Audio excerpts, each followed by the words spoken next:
النهارده هنعمل لكم وجبة جميلة جدًا كلنا بنحبها، أظن ما فيش حد ما بيحبش الكرنبيط، بس الكرنبيط ليه طرق كتيرة ومنها الطريقة المقلية اللي كل الناس بتحبها، بس أنا هاقدم لكم النهارده الكرنبيط بطريقة جديدة ويا رب تعجبكم، لإن فعلًا تستاهل التجربة، وأولادك لو ما بيحبوش الكرنبيط المقلي أو بوصفاته التانية، الطريقة دي هتعجبكم جدًا وهيطلبوها منِّك كتير، يالّا بينا بقى نشوف الطريقة بالضبط. هنا هنحضّر مَيّة طبعًا مغلية وفيها شوية كمون وشوية ملح. هنا هنسلق الكرنبيط، وطبعًا إحنا عارفين فوايد الكرنبيط للجسم. هتبتدي تغلي المَيّة طبعًا هنغطّيها لحد ما تغلي، بعدين هنحط فيها زهرة الكرنبيط، هنكون مقطّعين الكرنبيط وغاسلينه بالمَيّة كويس جدًا، لو فيه أتربة والّا حاجة لازم نغسله كويس، وهنبتدي نشتغل وهنقول هنعمل فيه إيه. هنا حطينا المَيّة والكمون والملح وهنبتدي نسيبها تغلي بعد ما نغطّيها. هنا كده غليت هنبتدي نحط الكرنبيط زي ما أنتم شايفين مقطعينه قطع كبيرة اللي هي قطع الزهرة بحالها كده نقطعه الزهرات بتاعتها ونحطها تتسلق. حطينا كل الكمية هنغطيها بقى وعلى نار متوسطة وهنسيبها لحد ما يتسلق.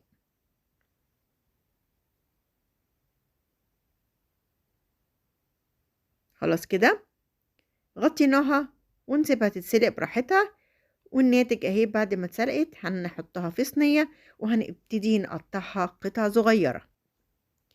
هنجيب سكينة وهنبتدي نقطعها زي ما أنا قلت لكم قطع صغيرة.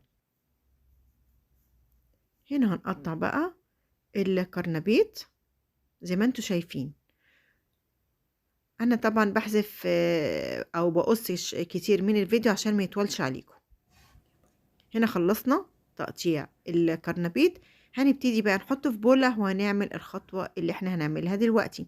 هنا حطيناه وهنبتدي بقى هرسة البطاطس أي حاجة ممكن تهرسي بيها الكرنبيط كده لحد ما يبتدي ينعم أكتر معاكي.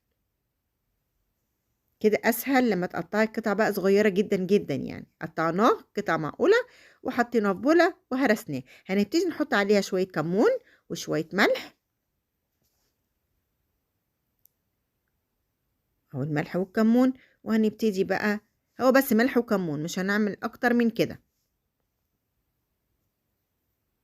هنكمل هرسه وهنبتدي نروح على البوتاجاز ونشوف الخطوة اللي هنعملها بعد كده. كده خلصنا هرس الكرنبيط وهنحطه على جنب.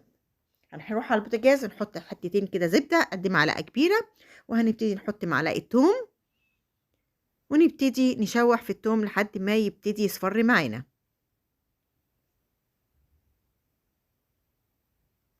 اصفر كده خلاص.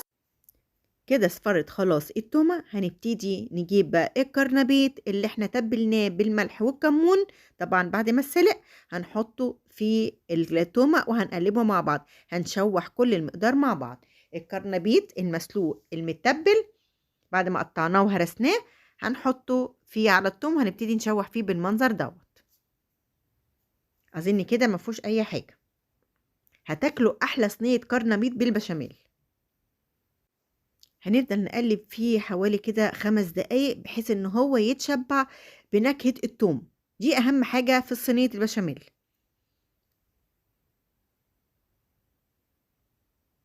كده خلاص يعتبر خلصنا تشويح الكرنبيط، هنحطه بقى على جنب وهنشوف بقى الخطوة اللي هنعملها بعد كده. هنجيب بقى حتة سمنة أو حتة معلقة زبدة هنحطها في نفس الطاسة، يعني إحنا مش هنغسل طاسات خالص، هنحطها في نفس الطاسة. هنحط معاها بقى بصلاية حلوة كده عاملينها بالكبة تقطيع صغير، مقطعة تقطيع صغير. هنبتدي نشوحها وهنعمل بقى العصاج بقى هيتعمل بطريقة مختلفة. ادي البصل، هنبتدي نشوح في البصل لحد ما يصفر لونه شوية ويدبل، يعني عايزينه يصفر ويدبل مش عايزينه يتحمر. هنحط بقى معلقة ملح عشان انا بحب احط الملح مع البصل وهو بيتشوح عشان ينزل ميته، دي أهم خطوة في أيها أكلة أنا باعملها. حطينا الملح ونقلب الخليط كله مع بعض البصل مع الملح. هنبتدي بقى نحط النكهات اللي أنا باقول لكم عليها في الخطوة دي، طماطماية كبيرة وقرن فلفل كبير رومي، ده بيدّي نكهة خطيرة لصينية البشاميل أو الكرنبيط بشاميل. هنحط بقى شوية كمون وشوية فلفل أسود، ولو عايزة تحطّي شوية بهارات اللي هي بتاعة اللحمة حطّي. حطينا بقى الملح والفلفل، هنا بقى نحط رشة الكمون، رشة صغيرة عشان ما تمررش الأكل، يعني هي بنحط رشة صغيرة من الكمون. هنقلب كله بقى مع بعض. هنبتدي نحط آخر حاجة اللحمة.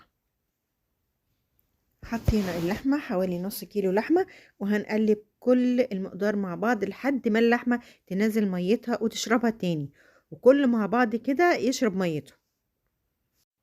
وهوطي عليها النار جدا لحد ما تبتدي تستوي وتخلص سواها. هنبتدي نعمل بشاميل بقى، قطعة زبدة صغيرة مع كيلو لبن مع معلقة لبن بودرة مع معلقتين دقيق. هنا حطينا الدقيق واللبن وقلبنا مع بعض والزبدة لحد ما الدقيق يندمج مع اللبن، وهنحط معاه آخر حاجة اللبن البودرة. لو انت اهو دي اللبن البودرة، لو انت حسيتي ان البشاميل خفيف منك ممكن تزودي معلقة دقيق تاني، بس معلقة الدقيق تحطيها في معلقتين 3 لبن وتحطيهم عشان ما تكلكعش والبشاميل سخن. فاهمين قصدي؟ هنحط هنا بقى فلفل اسود او فلفل ابيض زي ما انت عايزه، وهنبتدي نقلب كل الخليط مع بعض لحد ما يغلظ القوام. في نفس الوقت انا حطيت مكعب مرقه دجاج، انت عايزه تحطي حطي، مش عايزه ما تحطيش، انما انا بحبه لان بيدي طعم حلو قوي للبشاميل. هنبتدي نحط معاها بقى رشه جوز الطيب. ما اقولكوش رشه جوز الطيب دي بتعمل ايه في البشاميل، بتخليه في عالم تاني، فعلا بتخليه طعمه خطير. طبعا اللي ما بيحبش جوز الطيب ممكن يستغنى عنه، بس انا بقول لكم فعلا بتدي نكهه فوق الوصف في قلب البشاميل. هنقلب كله مع بعض كده لحد ما يغلي وخلاص القوام، وهنطفي عليه. كده خلصنا البشاميل. هنجيب بقى صينيه فايركس، اي صينيه عندك، هنحط فيها طبقه من البشاميل في القاع زي ما انتم شايفين، وهنفردها كويس جدا زي ما انتم شايفين، وهبتدي احط طبقه من الكرنبيط اللي احنا عملناه.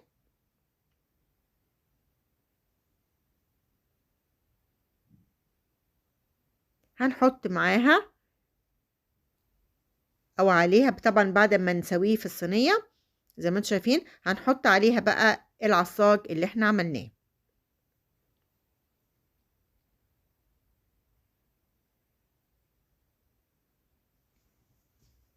هنفرده كله في الصينيه بحيث ان كل العصاج يتوزع في الصينيه كلها.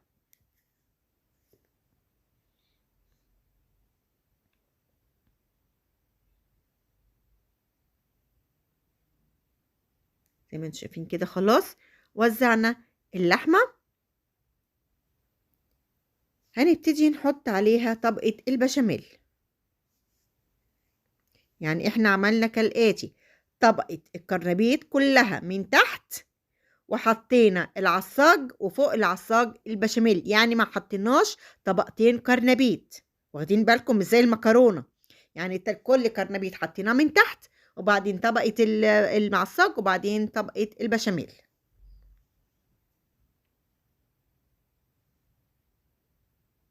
سوينا كده البشاميل. آخر خطوة بقى هنرش بقى اللمسة الأخيرة اللي هتدي أو تعزز الطعم فوق التصور، نكهة الجبنة الموزاريلا. بالطريقة دي هنحط عليها بالمنظر ده. ممكن انتي تعملي ميكس من الموزاريلا ومن الشيدر، ياه هتخلي صينية البشاميل فوق الوصف. انا الصراحة ما كانش عندي شيدر فحطيت الموزاريلا بس. الميكس بين الاتنين بيدي طعم خطير.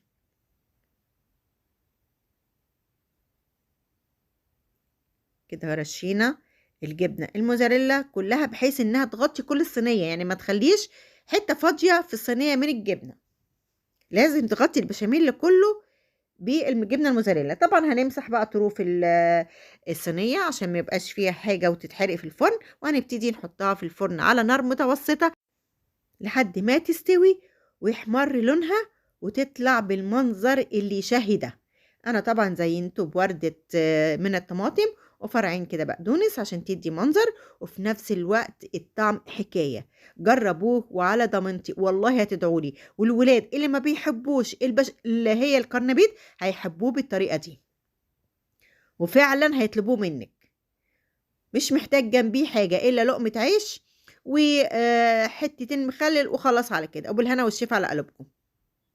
يالّا بقى يا ريت تعليقاتكم والاشتراك في القناة وتفعيل الجرس واللايك والشير عشان يوصل لكم كل جديد مني، واللايك عشان يوصل لأكبر عدد من المشاهدين، ويالّا بالهنا والشفا على قلوبكم، وأنا أحب تعليقاتكم لإن تعليقاتكم فعلًا تهمني وبابقى سعيدة بيها جدًا، والسلام عليكم ورحمة الله وبركاته.